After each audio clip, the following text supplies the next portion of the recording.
Olá, galerinha do terceiro ano, tudo bem com vocês? Hoje é quarta-feira, dia 24 de junho de 2020 e nós estamos aqui para mais uma aula.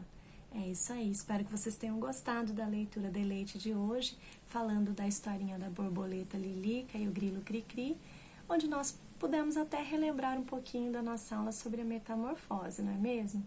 Bom, na aula de hoje nós vamos falar sobre espaços religiosos. Eu estou enviando um vídeo aí para vocês para explicar um pouquinho sobre isso.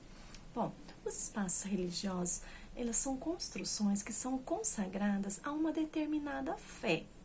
Cada um tem o seu tipo de religião e tem as pessoas que não têm uma religião porque dizem não acreditar em nenhum tipo de fé, né? E são chamados de ateus.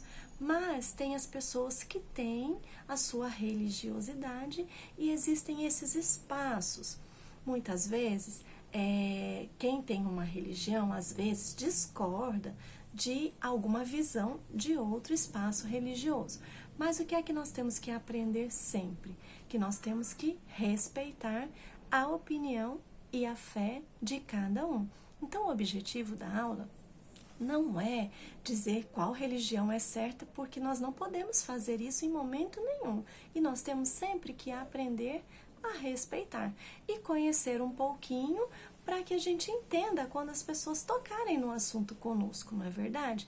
Independente da sua fé ou não, você pode conhecer, pode ouvir falar sobre outros movimentos e outros espaços. Então, esse vídeo que eu estou mandando para vocês vai mostrar um pouquinho de alguns desses espaços nas diversas religiões que existem, tá bom, galerinha? É um vídeo interessante, é rapidinho e vocês vão poder entender um pouquinho sobre isso.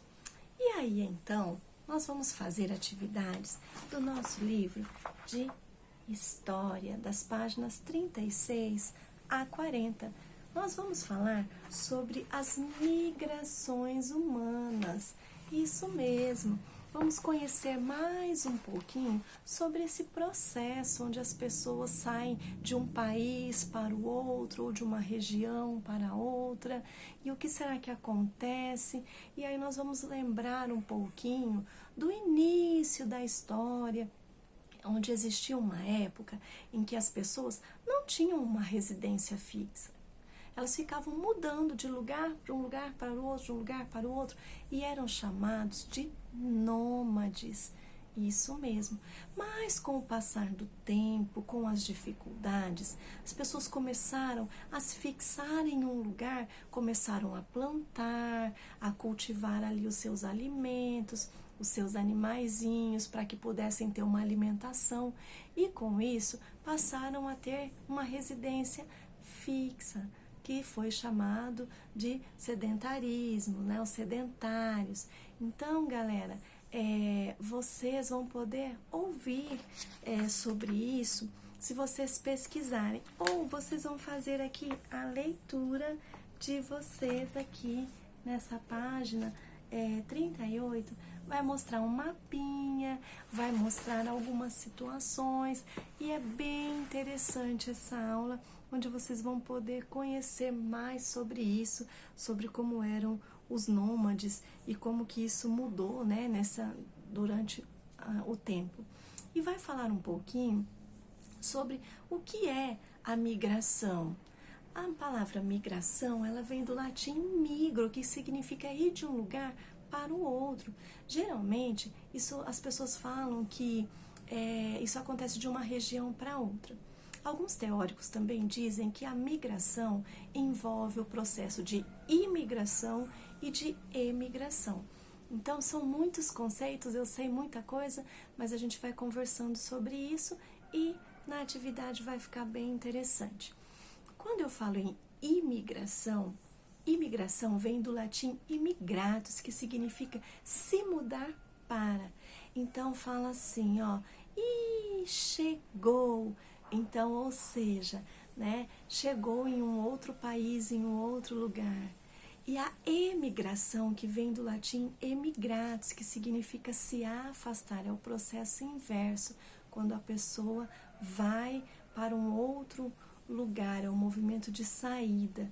Então, imigração, ele chega em um lugar e a emigração, ele sai do lugar. Tá confuso, professora? Você me deixou muito confusa, é muita informação? Calma, galerinha. Quando vocês forem fazendo a leitura, vocês vão entender, tá bom? Fiquem tranquilos, é tudo muito fácil de entender, mas eu vou tirando dúvidas aí no grupo com vocês. Também vamos fazer atividades das páginas 9 e 10 do projeto Tema. Tempo de mais aprender, tá bom, galerinha? Vamos falar sobre frases, sobre a construção de uma frase, o que ela comunica, ela passa alguma comunicação, o que você acha? Você vai ler, vai conversar aí na sua casa. Lembrando que esse material foi disponibilizado na escola, mas se você não quiser, eu mando aí no grupo todos os dias, você pode fazer a leitura, registrar no seu caderninho. Tá bom, galerinha? Beijo pra vocês, até daqui a pouco no nosso grupo.